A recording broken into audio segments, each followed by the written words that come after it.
Hey, everybody, welcome back to another episode of the Next Move podcast. And today I'm lucky enough to be with Aditya Iyer. Aditya Iyer is the author of a book called The Great Indian Obsession, The Untold Story of India's Engineers. It's a very, very cool story that resonates with several because it goes into the history of how India has become the engineering factory of the world and the significance that it plays on our society, whether it be the happiness of our people or productivity impacts. And it's a very interesting story behind that. And we'll get into all of that. And Aditya also had a TEDx talk that went viral and the reason I feel it went viral and looking at the comments is because it resonates with so many people. It really tells them the story behind why they are where they are, whether it be good or bad, it goes into that. And so I want to bring in Aditya now. How are you doing? Hi, Arman. Thank you so much for the kind introduction. I'm doing good, pretty much logged in, making the most of my quarantine time. Thank you so much for inviting me over to your podcast. I'm looking forward to an interesting conversation. Yeah, it's great to have you. And I'd like to start off with the journey behind the book. You know, what series of events led you to starting this journey of researching this burning question? Why has India become the engineering factory of the world? Well, so I was raised in Saudi Arabia. I spent my initial years of growing in Saudi Arabia because my father comes from Kerala, and that's what we do. That's basically our first home. It's a Kerala joke. I don't know. It's an inside joke. For us, the Gulf is our first home, right? That's what we call here, say in Kerala. Okay. So my father was in Saudi Arabia. I spent my initial years of growing there, and then my parents packed me back to Bombay in lieu of better education. Right? Because let's face it, any education is better than education in Saudi Arabia, and also more so for the emphasis on science and maths. Because I come from a Tambram family, and very naturally, there is an inclination towards sciences and mathematics. So I moved back to Bombay for essentially to pursue my education, my hometown Bombay. And in school, I made two classic Indian mistakes. Okay, the first two big mistakes of my life. The first mistake was that I was good at studies. Okay, the second mistake was I was good at maths. In India, when you commit these two mistakes, you end up making a third mistake, which is you get into engineering school, which is exactly what I did. And once I got into engineering school, I realized I was at the wrong place. It's like how you get up one day morning, you go to sleep in like Bombay, and you get up one day morning in Azerbaijan. That's basically how it felt to me. Like I just felt I was at completely different place where I probably didn't belong at that point. So began to read books, did a lot of other things, and gradually founded a startup by the name Anonymous. So I used to sell T-shirts with a lot of quirky engineering quotes, for other frustrated engineers like me. It became a runaway hit. The startup became a smash runaway hit. We were listed as one of India's top student entrepreneurs. Right, I was in the front on the front page of many dailies for the right and wrong reasons. I remember there was this Asian daily that put me on the front page without asking me, and they made the entire T-shirt as a protest. They kind of positioned the entire T-shirt company as a protest against the education system, against the university, which really it wasn't at that point. But fortunately, they hid my name. They didn't really reveal my name, so they just posted some of our T-shirt designs, and they said these kids are protesting against the system. So anyway, that happened, and then. I somehow scraped through academics thanks to my professors in college. They just figured out that, academics is not his cup of tea. And they saw me doing really well with the startup. So they encouraged me to do my startup, and I somehow got through college in time. Okay, there is a misconception that I dropped out, which I didn't. I completed my degree somehow. And I then went on to sell chai in Bangalore. So my first job straight out of college was essentially selling chai. And uh, so there's a very interesting anecdote I want to share. I was once in IIM Calcutta for a talk, and another speaker was the opening speaker. In fact, was Shashi Tharoor. So I went after his talk was done. I went backstage. A great fan of his eloquence. So got a copy of my book. I handed over to him, and then he reads the backside of the book. The bio says that I sold chai in Bangalore. you know where this is going, right? So Hmm. immediately he looked at me and he said, young boy, looks like you have a bright political future. That's what he told me. Hmm. So yeah, so I was in Bangalore selling chai, and then I figured out that most customers who would come to my store, they were all inevitably engineers, and engineers frustrated with their lives. So much so that 1 in 20 IT employee in Bangalore contemplates suicide at some point of his life. That's So crazy. I That's said, a crazy statistic. which is crazy, yeah. So I said, man, this is a story. That's such a massive story, right? And how come no one before me really tried, you know, understanding the story? So I basically then I quit my job selling chai, and then I set on a backpack trip across the country to compile the book. So that's how basically the book happened. Okay, and when you're making that decision, was that tough? You're leaving a good job, and then you're saying, you know what, I'm just gonna start this GoFundMe campaign, which I want to get into as well. And you just said, you know what, I'm gonna do this. Did you have any apprehensions before doing it, or you just said, this is what I have to do? It was a Kickstarter actually, not GoFundMe. It was Kickstarter campaign, but not at all. Yeah, not at all. I just somehow I could just see that this is such a massive story, right? And it had to be told, and someone had to tell it. And I was pretty surprised, in fact, that no one before me had tried doing this.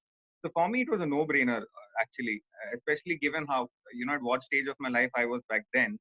I thought it was a worthwhile investment of, and I had done quite a few things until then. I was already by the time I was 21, 22, I was listed as one of India's top student entrepreneurs. I was working with a highly funded startup with a bunch of corporate veterans, IIT, IIM, Harvard grads. So I thought even if the book doesn't get through, even if the book fails, worst case, I was pretty sure there'll be at least one person in the entire damn planet who'd want to give me a job. So it was never for me personally not, but for my parents, of course, and for a lot of other people around me, it was clearly not the sanest of decisions. But as far as I was concerned, I mean, I'd weighed my, I'd done my risk analysis, and I was pretty sure this was one of the least riskiest things one could do, or I could definitely do at that point. Yeah, wow. So that's very cool. Now I want to talk about, so you're starting from scratch. You know nothing about nobody's told this story before. So how do you go about actually coming up with a plan for your travels, right? How do you know what questions to ask? How do you know where to look? Yeah. So Arman, ever since I was born, I have a huge appetite for gossip.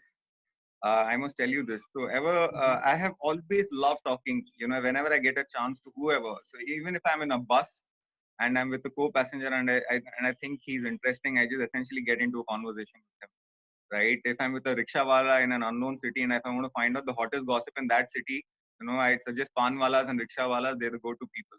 So I am basically just talking to people without any goal, without any reason in hindsight at least. And at some point they just add up. They just somehow, these seemingly innocuous gossip sessions, they somehow come in handy. And this book basically, at least the initial starting point for the book in terms of research came up from a lot of conversations I've had with a lot of my customers in Bangalore when I was selling chai, a lot of my colleagues, a lot of my friends. And because I had anyway a startup that was doing very well, I regularly get emails, right? So I knew I had some hunch of what goes around, not just in Bombay where I studied, but also pretty much rest of the country. So I knew some of the places I knew for a fact that Kota is there are two power centers in this entire engineering uh, craze that's there, right? So the northern power center is in Kota, Rajasthan, and the southern is in Hyderabad. So I knew these two places for sure I need to go. So I started off with Kota. Then I started talking to people there, started speaking to kids, and then I found out about other places and so on and so forth. So I just kept going from one place to another. So yeah, I just talk to a lot of people. You never know when what comes handy. That's very cool. It's a very unique path that not many people have taken. So it's cool that we explored now, the reason and the journey behind getting there. Now let's talk a little bit about the actual findings from the book. I want to start off with, you talk in your TEDx talk about the British role in engineering and the importance of the English language in this whole story. So could you break it down for us a little bit? Well, the British essentially were here for 2 centuries. So clearly they've had an impact on many things, education, of course, being one of them. Well, so there is this very interesting person who goes by the name Thomas Babington Macaulay, right? I'm surprised why they didn't teach us about him in school. But this guy was a born genius. He was a linguistic genius. He could master any language within a fortnight. So the British essentially, the empire, the queen essentially, she wanted him to come to India and figure out a few things for them because India was one of their hottest new territories. So this guy was reluctant to come, and he said, "I'm not going to go there." And then he asked his sister. They kept pushing him. Then he said, "Okay, if my sister comes with me," because this guy had no friends. Right? He had absolutely no. He was one of those crazy, eccentric mavericks kind of person. So he had no friends. So he asked his sister, "If you want to come with me to India," and his sister said that I look at India as a country of disease and death. So there's no way I'm coming there. And then they eventually, like it always works in India, they bribed him. They offered him, I think, £10,000, which roughly accounts for £500,000 in today's time. So then, of course, this guy forcibly gets his sister, and he comes to India, spends 4 years here, does not bother learning a single Indian native language. Goes back, and makes a very momentous case in the British Parliament on, I think, 2nd of February 1835, was the date, right? And so he made a case for English, right? So that is the time when he said we need to teach these Indians. I'm just quoting one line from the entire speech. You can look it up on the internet. It's a very significant speech for engineers in general and a lot of Indians in general. So Macaulay said, and I quote, "We need to teach Indians English because if we do not teach them English, they will waste their youth touching a cow's ass." That's what he said, and that's how English Mhm. education came to India. And of course, once English came to India, English education stepped into a system. A lot of changes happened. For the sake of this conversation and for the sake of this book, what's relevant is one major reason that we IT revolution could happen in India, not in our neighbors China, although there was sufficient infrastructure there as well, probably much evolved infrastructure there as well, is because of our familiarity with English. Right? Because we were well versed with English, we could learn to program, you know, and code much uh, better than them. Second was uh, migration to the US. Right, a lot of Indians actually chose migrating to the US. We'll probably come back on that. I think, are we touching on Sputnik? Yes, yes, we are. Okay, so we'll come to that. So there's another interesting reason why, beautiful story behind why major role that English played in the life of people like Sundar Pichai and Satya Nadella. So we'll come to that as we proceed.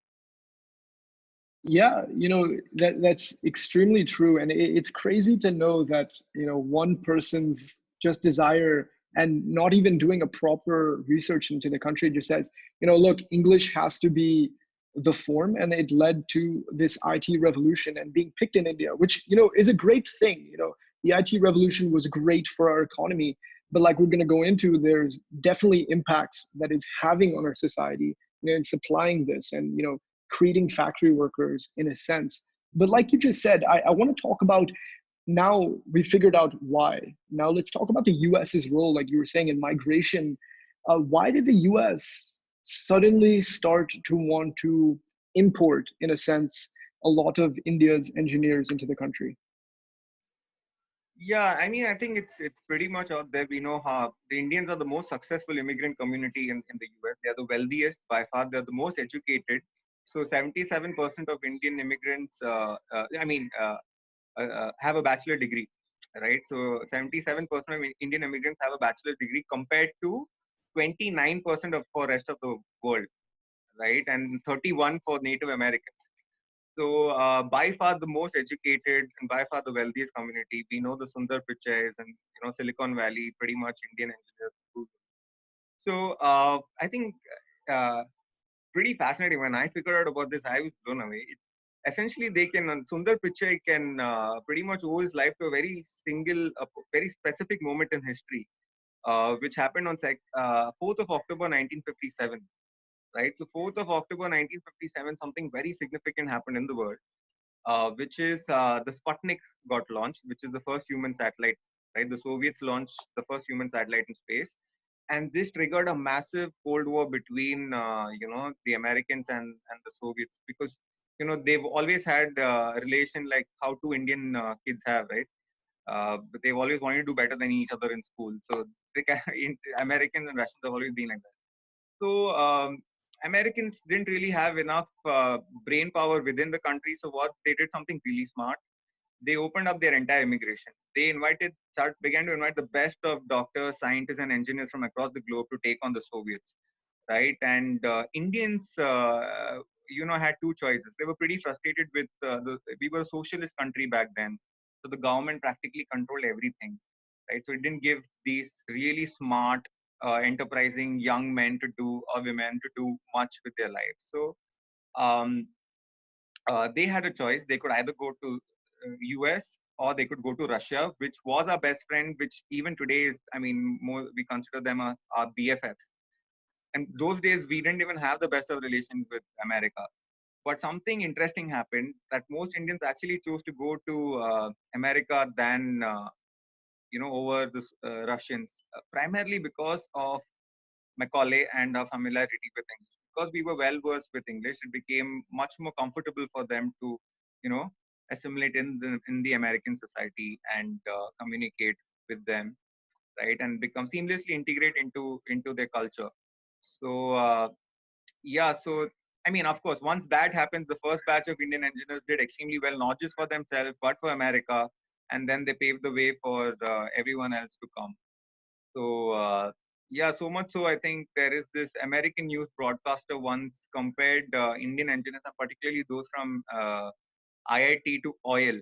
So they basically said we import oil from Saudi Arabia and we import really smart people from India. That's what they said, right? Hmm. So yeah, it's funny how a seemingly insignificant, inconsequential event that happened in the world that triggered a Cold War between two random countries had such a massive impact on us.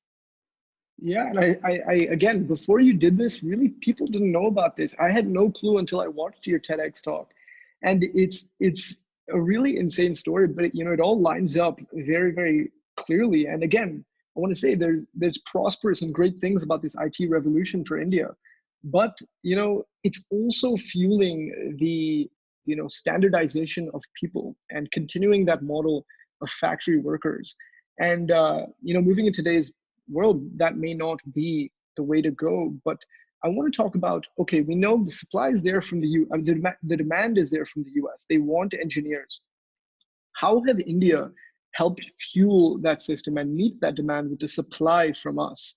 Now, I specifically want to go into the education system, the education system that has produced your Satya Nadellas of the world, but have also created a society where everybody has to go down one route and is told to be obedient and is told to almost regurgitate information as to move forward. So can you talk a little bit about India's education system and where it is today?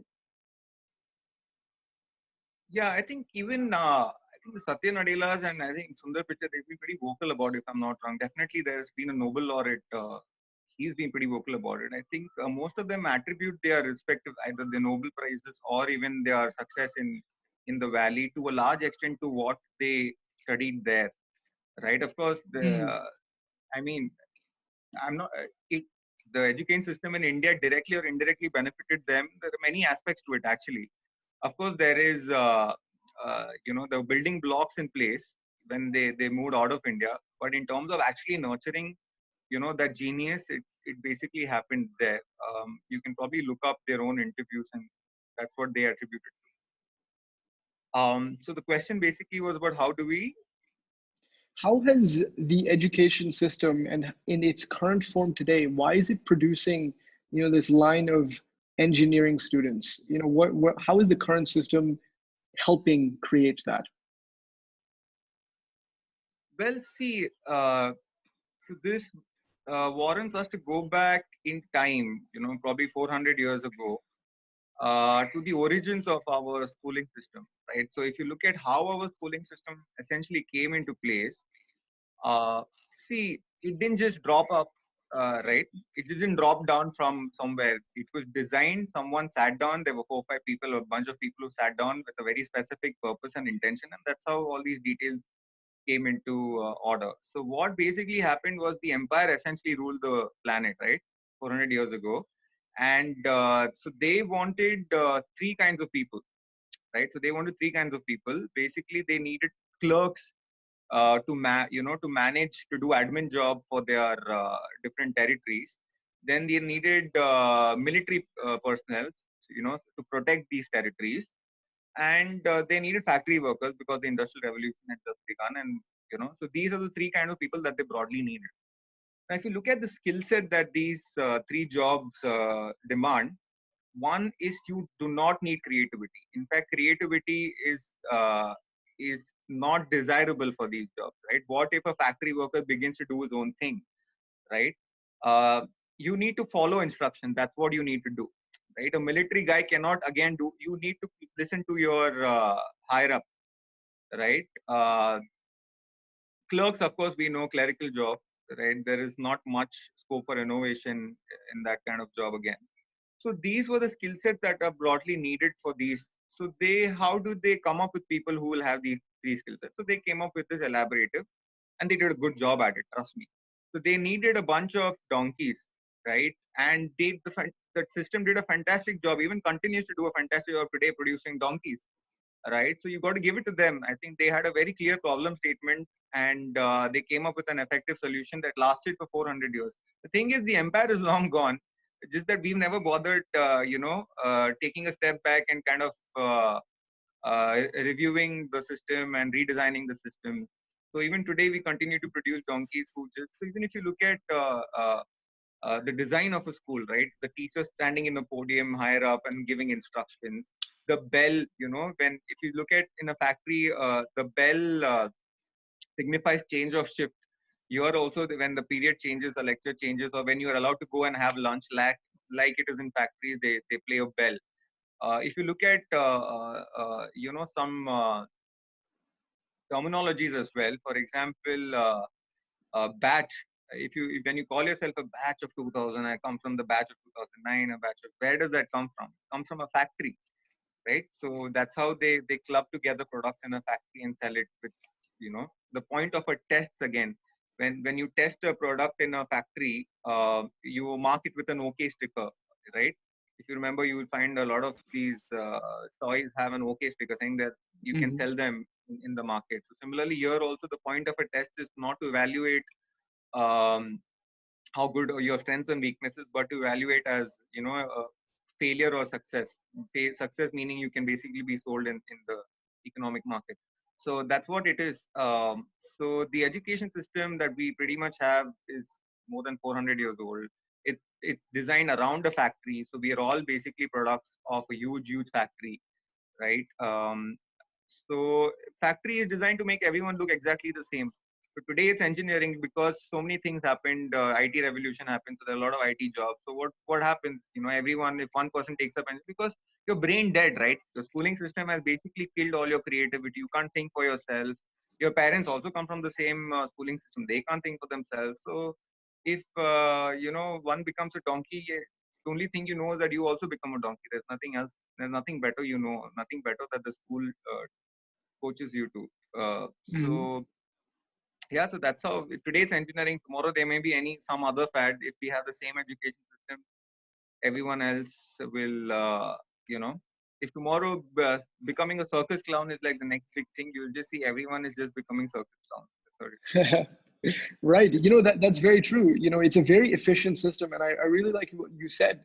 It was great for the problem statement 400 years ago, but it's not a fit for the current problem statement that we have. And, you mentioned earlier, a little bit about that suicide rate because of this system and in part because of this system. Can you expand on that? What is the impact that this system has had on people and the pressure that it is putting on people to go into engineering, and even touch on the role that parenting has played and the pressure for these kids to be so successful? Yeah, so there was a survey recently done among different countries, and one finding about India was most Indian parents actually place their kids' career above their own happiness.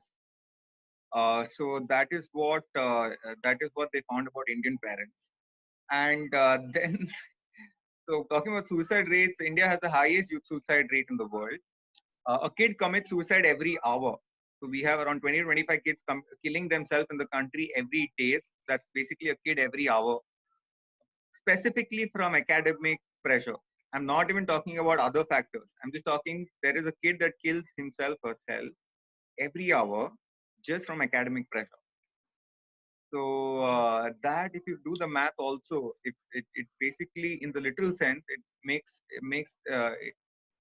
India's education system makes it her deadliest terrorist organization. That's what I prefer calling it. Just for the sheer terror it causes in the kids.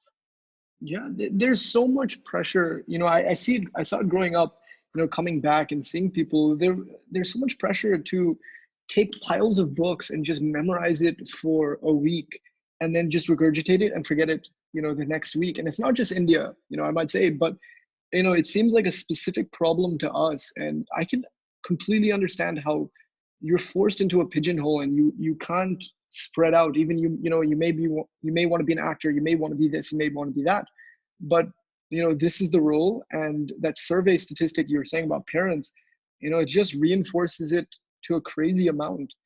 So I really like that point, but I want to transition to, okay, today we're in this world where creativity is going to be a huge driving force for success in the world. Innovation and being a well-rounded society, even having athletes, having this, having that, being able to spread your wings is going to be very, very important, especially as we move towards localization, as we're seeing with COVID, forcing economies to now become a little bit more separate.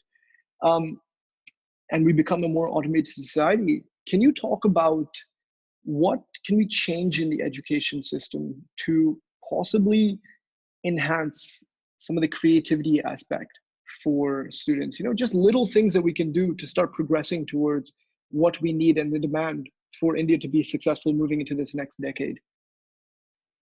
Hmm. Well, see, first off, I think honestly there was a time, Arman, where the only way you could benefit from anything is from the system. So literally, the system was your only ray of hope in terms of uh, schooling yourself or making something of yourself. But today, honestly, there is no point changing the education system because you're not reliant on the system anymore. I think especially COVID, what COVID is going to bring to the forefront clearly is what a scam the entire system is. It's just going to bring it even more to the forefront, to everyone's awareness that the education is a big scam. Like, do you even really need to send kids to school? Can you school them at home? Right? Is the internet enough? A lot of people are going to be taking up so many courses. A lot of Harvard and all Oxford, they've been releasing courses for free. Some of their top courses, right, for free. And so people are going to be. I have a friend in Switzerland, so she was mentioning that her university is actually taking online classes. So after months of online classes, I'm wondering when these kids will basically be going back to college again. They'll be asking fundamental questions like, why do we need to come here? Why do we need to pay hundreds and thousands of dollars to you when you can basically, I can learn it off the internet. You can take remote classes. Do you really need this huge campus, right, to do these sort of things? Is it really relevant anymore? So a lot of fundamental questions are going to be asked. I'm not sure of uh, the future of a lot of these top universities, and many of them are anyway offering their begun to offer their courses for free. So I think internet is your new system. Everything's out there. So I'm not too sure if you really need to focus on the system really.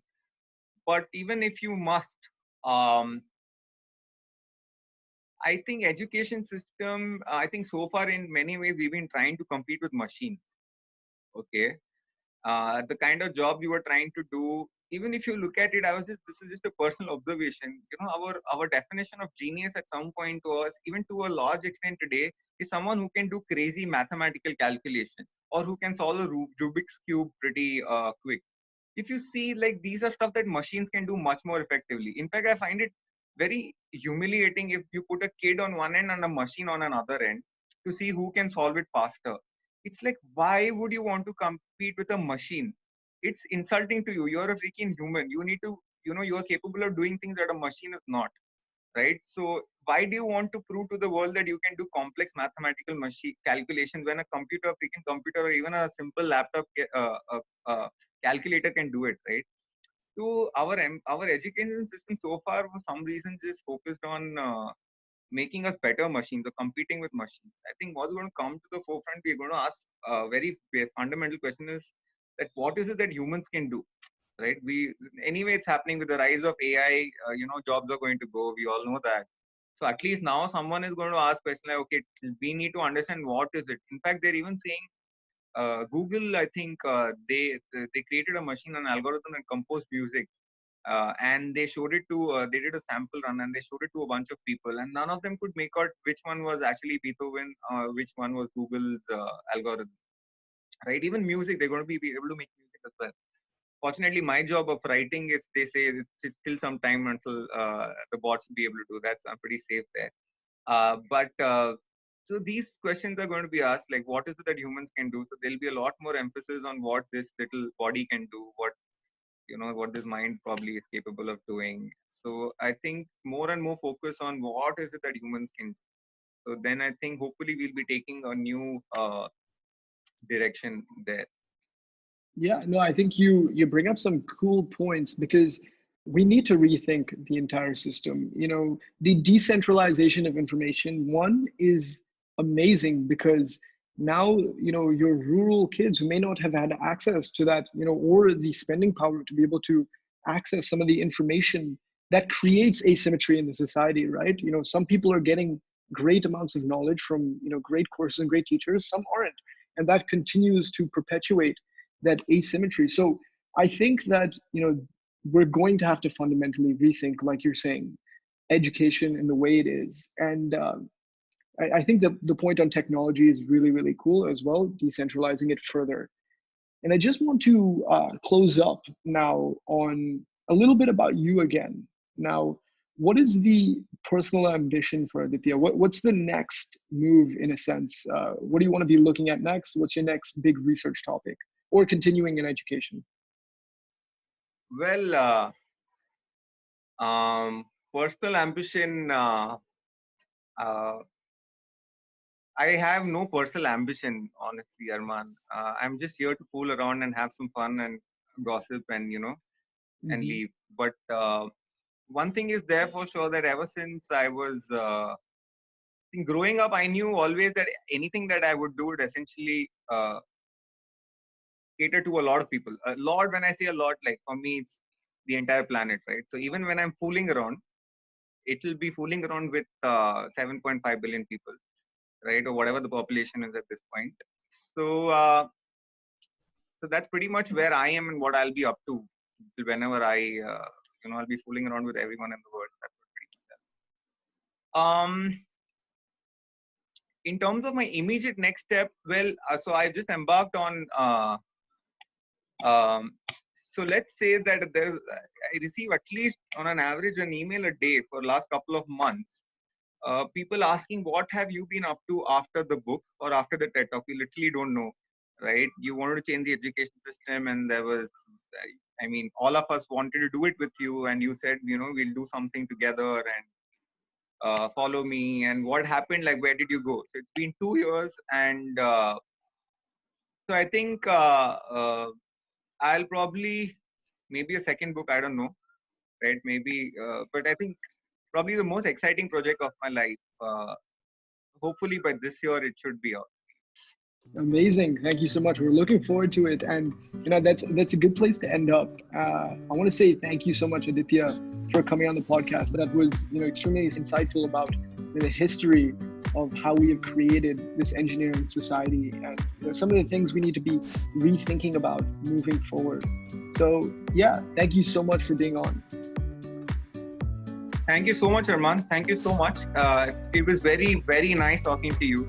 And I think that's what India needs. I think that's what the world needs, more and more young people like you who are enterprising and want to change the system and do a lot of things. And I think a good starting point is to start with yourself.